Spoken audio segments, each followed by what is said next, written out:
So let's first think about how we should construct our heart. The basic shape of a heart is kind of like this, maybe. And we've got ourselves this part which looks kind of curvy, kind of thick also. And if we turn that into subshape, maybe that would be a circle, and this part as well. Now we have two circles, and what is this pointy thing down here? Maybe you could construct a triangle. That might work depending on your heart, but what I've gone for is a square, so this is a right angle for me, and it looks kind of like this, but let's just do it. One circle, one square, then we put them together like, yeah, so. And then another circle, which goes exactly on the other side, like this. Then you see we have this little bit sticking up on top of here, which is kind of annoying, so we just remove that thing by limiting the height of our square. Not like this, but like this. And now you can see we have the perfect heart shape. At least for my definition, it's perfect. And you can see this here is a hexagon now. It has 6 corners, and yeah, I think this looks pretty good for a heart shape. Okay, so now let's look at how to implement our objects one by one. Let's start with the circle. Here's a circle in a coordinate system. As we probably already know, you can put a right angle triangle here, and now we can use Pythagoras to get the equation of a circle. Here in this diagram, the radius of the circle is this length here. The x value of the point we are looking at is this one, and y is this length. So we get the equation r squared equals x squared plus y squared. And now we can rearrange this equation to get ourselves r equals the root of x squared plus y squared. Now we can plug in our x and y values to see if the radius is bigger than a certain value, and color it in based on what the radius is. That's what we're trying to do here. And if we also want to transpose our circle in the coordinate system, we just modify the equation by adding a and b. This is how much we are going to transpose it by. And we now have this equation. If we now also want to mirror our circle to the other side, we can do it just by only looking at the absolute value of the x coordinate, because then -3 and 3 are going to have the same value, so they are both going to be colored in. And we can just put that into our equation.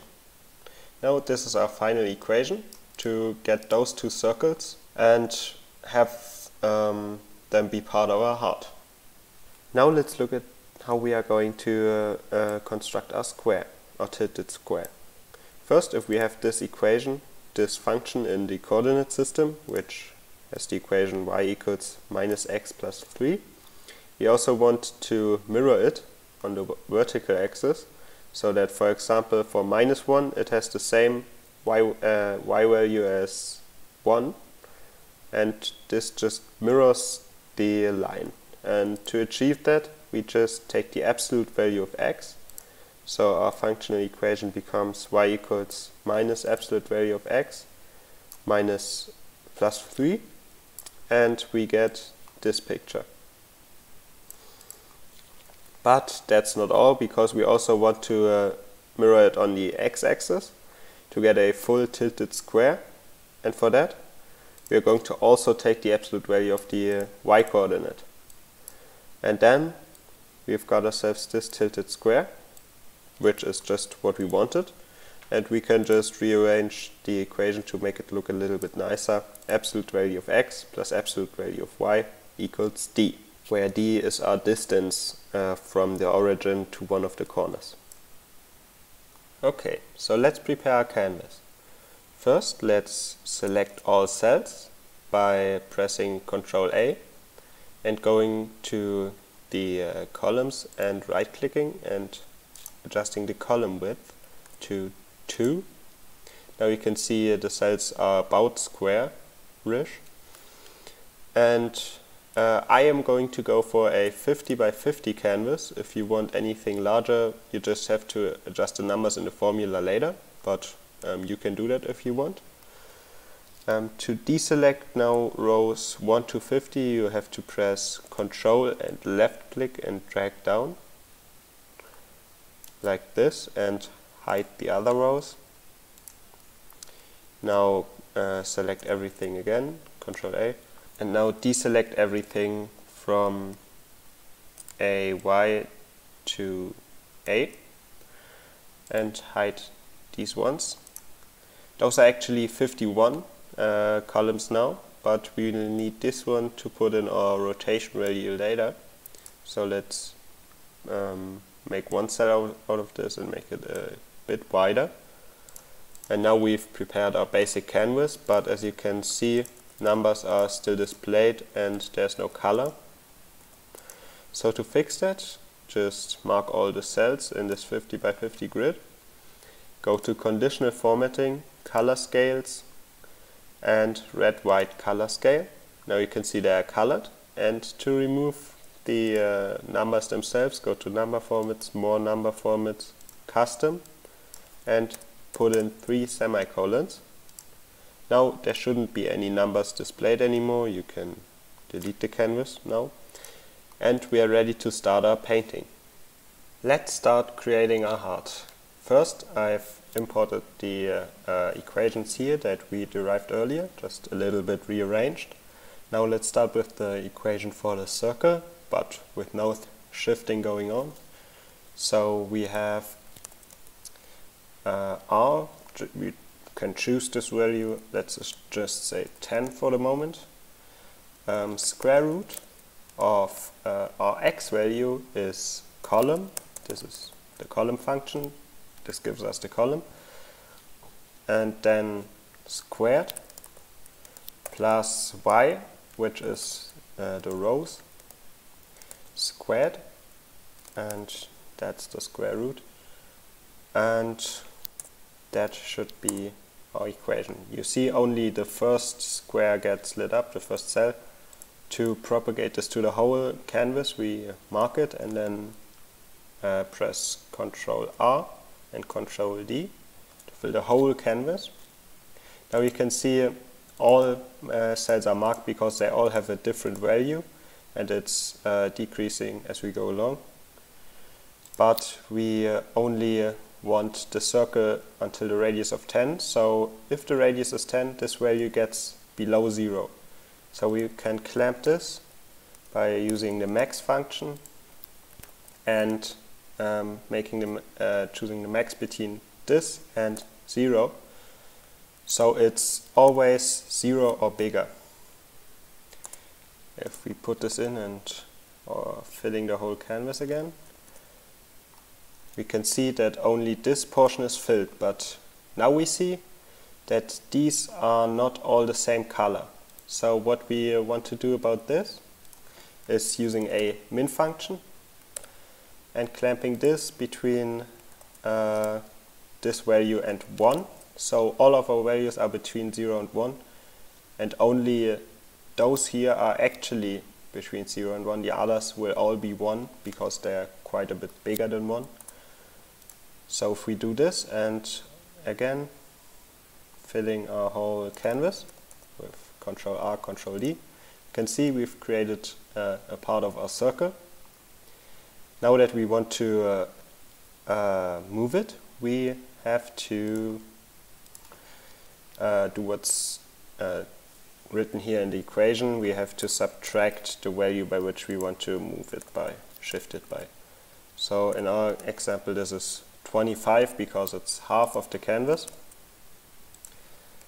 If we do that and again update the whole canvas, then we can see there's a circle right in the middle. but we don't actually want to have it exactly in the middle, but we want to shift it in the x and y direction. I find that shifting it by 8 in this direction, so that this is going to go to minus 17, and by 5 in this direction, so this is just going to be minus 20. Works pretty good. So let's do this and see what it looks like. It's about here. Then we want to mirror it by using the absolute value, which we had in our other equation. So let's just implement this. Our actual column though is minus 25, so we have to take the absolute value on that. And if we do this, we get this right here. Okay, that was wrong. What? Yeah, that's a minus, not a plus. So let's propagate it again. There it is. This is the upper part of our heart.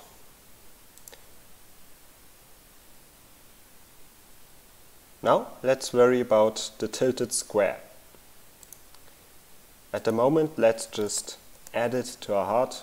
We'll see why this is not actually the right thing to do later, but let's also use this clamping function using min and max with the same values 0 and 1.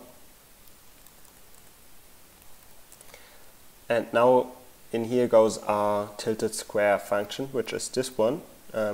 This is the distance from the center to one corner of the square. So let's just say this is going to be 5 minus the absolute value of our x coordinate, which is just column, minus 25, and minus the absolute value of y, which is row, minus 25. Okay, let's see what that looks like.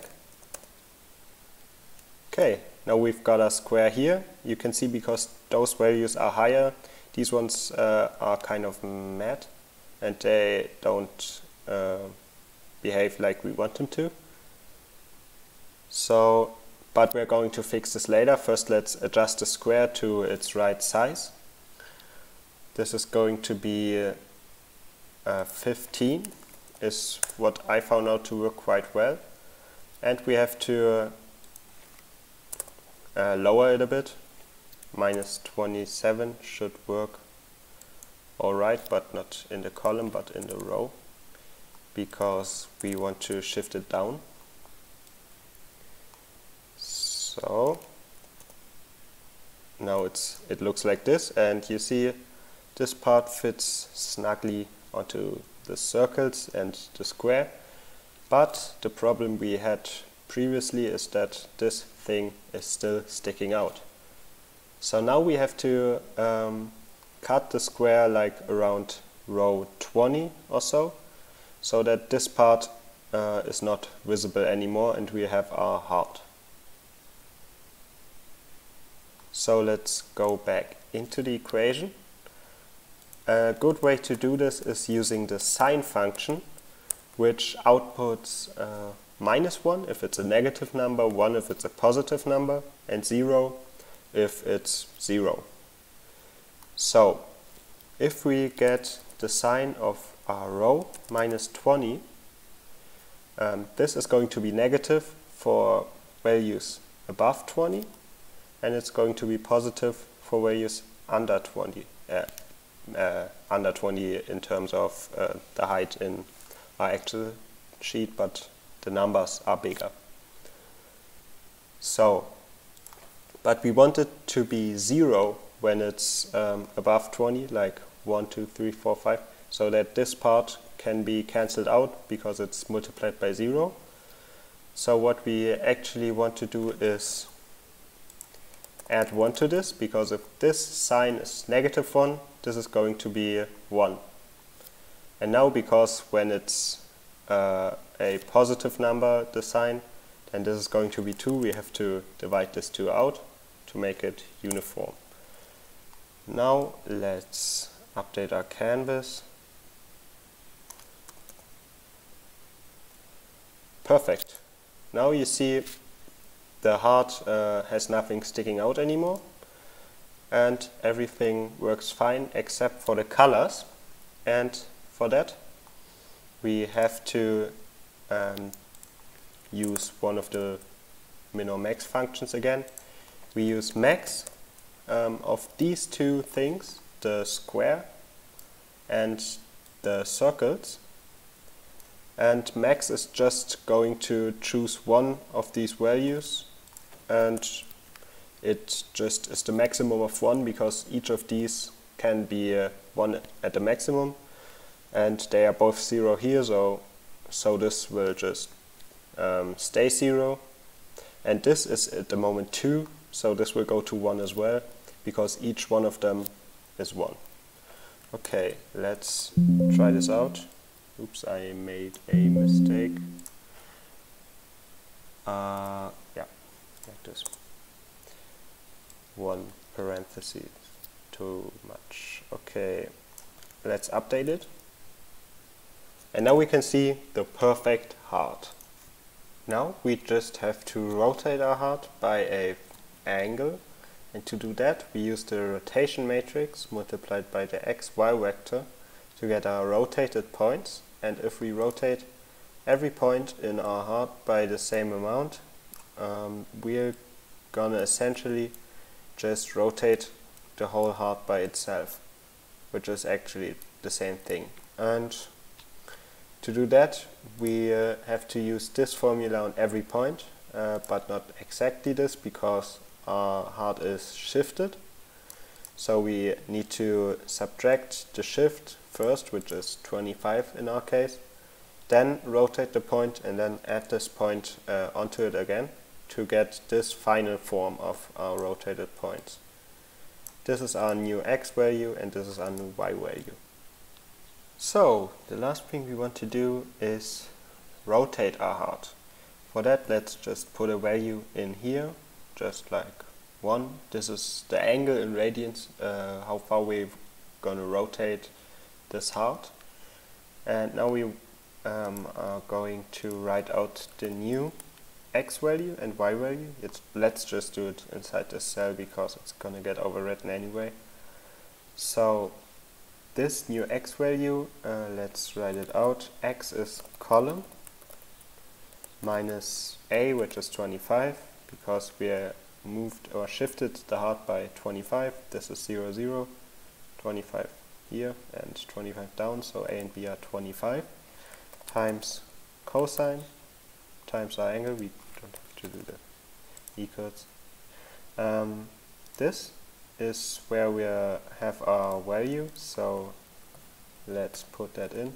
AY1, you have to put in these dollar signs, because otherwise it would change when you fill the whole canvas with the command. Okay, let's go on. Minus y, which is rho, minus 25, times sine of the angle, which is AY1, plus 25, which is A. So now we've got this.